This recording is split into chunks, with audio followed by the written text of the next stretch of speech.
इन्होंने इसको दो कैटेगरी में पीएमईजीपी को डिवाइड कर दिया। उन्होंने कहा एक तो अर्बन एरिया हो गया, एक हो गया रूरल एरिया, ठीक है। और एक इन्होंने कर दी जनरल कैटेगरी, और दूसरी कौन सी हो गई एससी, एसटी, ओबीसी, माइनॉरिटीज, ठीक है, विमेन, इनको अलग अलग कैटेगरी पे रख दिया है। General category SC, ST, OBC, minorities, women, ये बाकी जितने भी इसको अलग कैटेगरी पे रख दिया।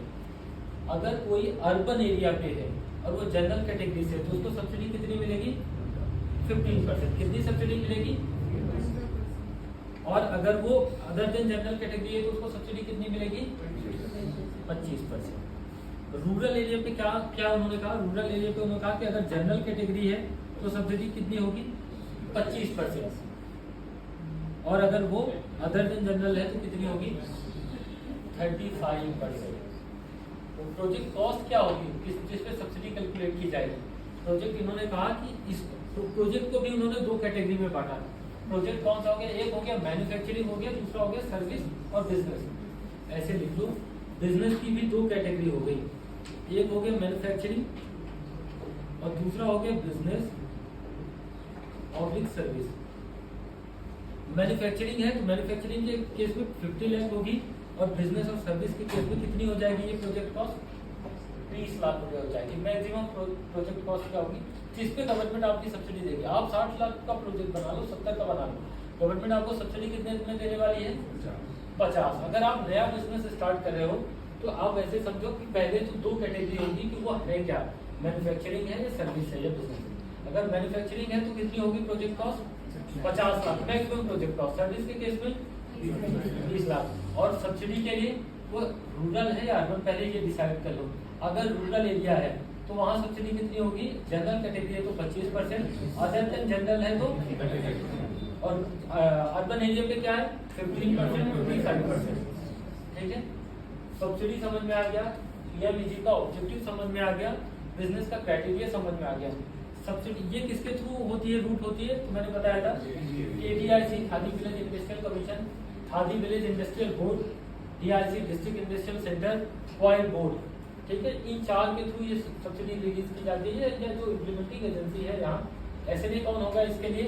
ये चारों एजेंसी, चारों जो मैंने आपको बोल बताया, ये इसके लिए SNA का काम करेंगे।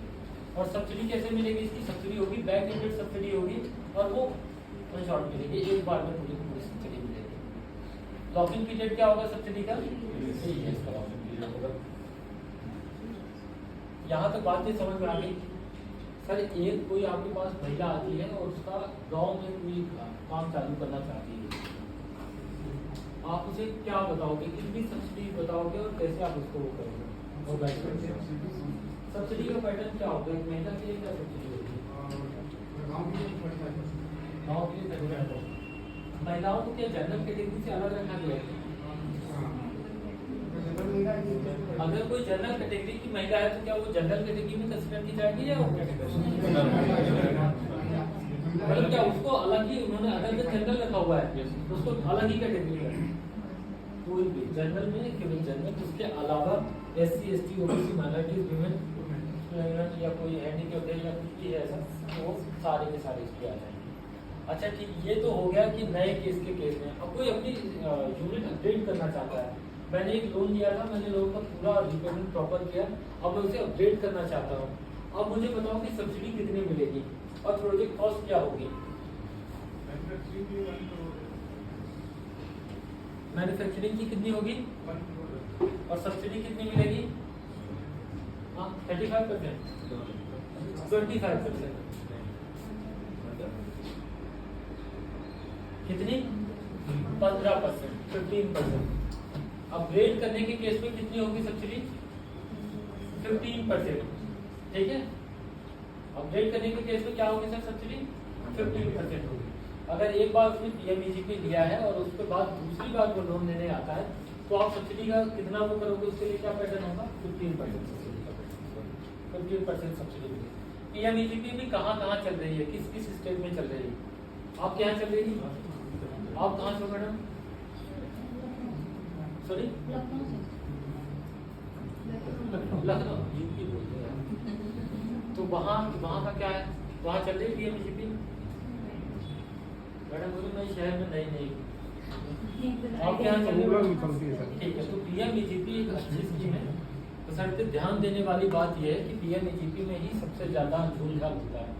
तो एक बैंकर के नाते आपको सबसे ज़्यादा इन सारी स्कीम में ना सबसे ज़्यादा अवेयर रहने के लिए और एकदम बड़ा कीन ऑब्जर्वेशन रखना पड़ेगा पीएमईजीपी स्कीम को लेकर। पहला तो क्या है, सब्सिडी क्या है, दूसरा सारी की सारी एक्टिविटी इसमें, जिसको जो कुछ भी नहीं करना। कई लोग ऐसे आते हैं यार जो बनना है वो बना दो, कुछ भी बना दो। मार्जिन मनी कितना है इसमें, मार्जिन मनी का परसेंटेज कितना है, जनरल कैटेगरी के केस में 10% है, अदर जनरल कैटेगरी 5%। 10 लाख रुपए का प्रोजेक्ट अपना कितना लगना है मुझे, 50,000 रुपये। 50,000 रुपये कहीं से भी अरेंज कर लिया, ठीक है। तो सबसे ज्यादा मुझे लगता है कि जिसपे सबसे ज्यादा केयरफुल रहने की स्कीम है ना, जितने भी गवर्नमेंट स्पॉन्सर्ड स्कीम है उनमें से पीएमईजीपी की रैंकिंग फर्स्ट होगी। और सबसे ज्यादा जो एनपीओ, जिसकी वजह से आप लोग डरने लगे हो ना कि गवर्नमेंट स्पॉन्सर्ड स्कीम का जैसे नाम आता है ना, थोड़ा सा ऐसे दिल सीधा करना है, वो इसकी वजह से। तो इस पे जरूर फोकस करो, ठीक है। कि इसके लिए उनका सबसे इम्पोर्टेंट क्या है, आप चेक कर लो कि उनका जो भी काम करने वाले हैं एक्चुअली काम का कोटेशन सबसे इम्पोर्टेंट है यहाँ। अगर आप कोटेशन देख लो ना, एक्चुअली है क्या, मैन्युफैक्चरिंग के केस में 60% मशीन चाहिए और वर्किंग कैपिटल कितनी होनी चाहिए, 40% से ज़्यादा नहीं होनी चाहिए। मैन्युफैक्चरिंग, ये बात किसी को पता है आप लोगों को, मैन्युफैक्चरिंग का जो प्रोजेक्ट बनेगा उसकी प्रोजेक्ट कॉस्ट क्या होनी चाहिए, 60% से ज्यादा क्या होना चाहिए, प्लांट एंड मशीनरी में होना चाहिए। 40% से ज्यादा वर्किंग कैपिटल नहीं हो सकता है, मतलब 40% से कम हो सकता है। तो आप पहली चीज तो ये देखो कि वर्किंग कैपिटल कम से कम होकर 40% से अगर वो कम भी होता है, मैक्सिमम लिमिट है 40% मैडम, 40% से नीचे। और सर्विस के केस में क्या है, ये 60% से ज्यादा वर्किंग कैपिटल नहीं होनी चाहिए। मतलब प्लांट एंड मशीनरी कितना होगा, एटलीस्ट 40% तो तब भी होगा। सबसे ज्यादा लोग आते हैं बुटीक के लिए या ब्यूटी पार्लर के लिए, है ना, आते हैं मैडम। ये आप लोगों के पास आते हैं बुटीक ब्यूटी पार्लर, आप पता है आपको तो भेज दिया जाए, सब पता ही नहीं कर पाएंगे। बोले कि आप कहाँ से रेवेन्यू जनरेट करेंगे, वो सब बराबर लगेगा। बोले अच्छा चलो ठीक है, ये भी सही होगा सर, हमें नहीं पता होगा कि कहाँ किस चीज़ की क्या कॉस्ट है, ठीक। तो वहाँ आप देखो कि सर्विस के लिए वो आपसे वर्किंग कैपिटल कितने मांगते, उनको वर्किंग कैपिटल की रिक्वायरमेंट है क्या इतनी। आप एक ब्यूटी पार्लर में कितने के स्टॉक की क्या आप चीजों की वो करोगे। आपने कहा 10 लाख का प्रोजेक्ट है, 20 लाख का प्रोजेक्ट, मुझे 12 लाख रुपए वर्किंग कैपिटल चाहिए। क्या केवल सीएमए डेटा बना के दे देने से ना सीसी मत कर दो।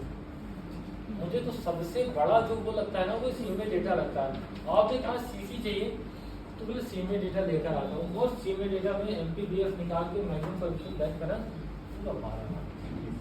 आप कहाँ से आएगा, कहाँ कुछ होगा, क्या जंक्शन लिया है, उससे कोई मतलब नहीं। मजेदार बात यह है कि हम भी केवल उतना ही देखते हैं। मैं आपके बैंक में या बाकी लोगों की बात करूँ, बोले सर इतना टाइम नहीं है सर, आप तो केवल 12 लाख निकाल के दे दो मुझे कि 12 लाख रुपए एमपीबीएफ चाहिए मुझे।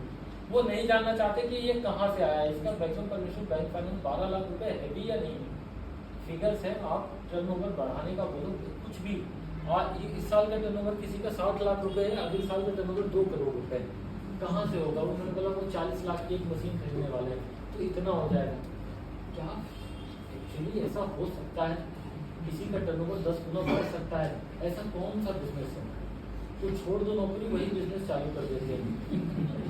क्यों सर, जहाँ टर्नओवर एक साल में 10 गुना बढ़ सकता हो ना, फिर हम यहाँ क्यों इतनी माथापच्ची करें, हम भी वही काम कर लेते हैं। आप पूछो उनसे, अगर आप ना उनसे उनके कुंडली की रिपोर्ट आप उनसे पूछ लोगे ना, तो वो उसका जवाब नहीं दे पाएंगे।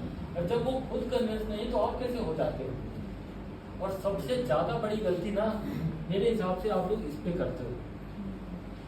आप लोग बोलते हैं ये प्रोजेक्ट रिपोर्ट नहीं चाहिए, भैया अलग से सीए से रिपोर्ट बनवा के लेकर आओ, इसमें मुझे 12 लाख रुपए की सीसी चाहिए, और सीए 2 मिनट 15 मिनट में छाप के आपको दे देता है बढ़िया, ठीक है। आपको 12 लाख रुपए की प्रॉपर एमपीबीएफ होगा, और आप हाँ आप बराबर आया है, अब मैं कर देता हूँ। ऐसा ही होता है। केवल सर इस पे काम करना चालू करके देखने लगो कि ये आपका आया क्या, अजम्पशंस कहाँ से कितने लोगों के।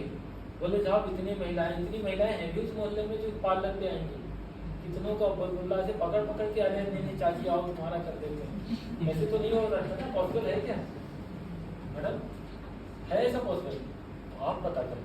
तो एक तो उनकी क्या assumptions हैं। तो ये हो गया PMEG के।